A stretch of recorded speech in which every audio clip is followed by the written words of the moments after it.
कलयुग के अंत के विषय में हमारे प्राचीन पुराणों में पहले ही भविष्यवाणी की हुई है।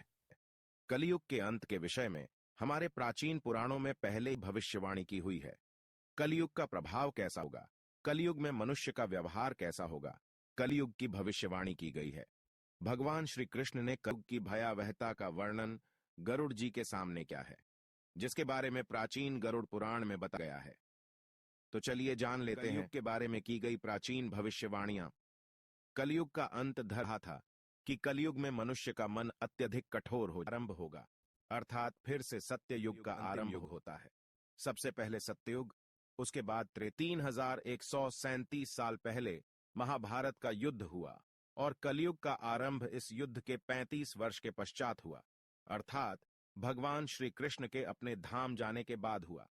श्री कृष्ण कहते हैं निकट आ चुका है, लेकिन कुछ विद्वानों के अनुसार यह तो बस शुरुआत। कलयुग के उस भयानक रूप को देखने की क्षमता आज के मनुष्यों के पुराण में कलयुग के अंत के विषय में क्या कहा गया है। गरुड़ पुराण के अनुसार तो ऐसी ऐसी भयानक चीजें दिखाई पड़ेगी। मनुष्य का रूप इतना विकृत और भयानक। सार एक बार गरुड़ जी ने भगवान श्री कृष्ण से पूछा, हे, इस कलयुग का अंत कैसे होगा और कलयुग का अंत समय निकट आने पर कौन से संकेत दिखाई देंगे। तब भगवान श्री कृष्ण ने गरुड़ जी को कलयुग के अंत के समय मिलने वाले भयानक संकेतों के बारे में बताया है। जब पृथ्वी पर चारों तरफ ऐसे संकेत, तो मनुष्य को समझ जाना चाहिए कि कलयुग का अंत निकट आ चुका है और अब सृष्टि का अंत प्रलय से होगा। सबसे पहला संकेत, भगवान श्री कृष्ण के अनुसार कलयुग का अंत समय निकट आने पर मनुष्य की आयु घटकर केवल 20 वर्ष ही शेष रह जाएगी। 12 वर्ष का अंत समय निकट आएगा तो वृक्षों में फल आना बंद हो जाएंगे, सभी वृक्ष फल रहित हो जाएंगे होगा। तब भगवान विष्णु सूर्य के किरणों में विराजमान होकर पृथ्वी का संपूर्ण जल सोख लेते हैं।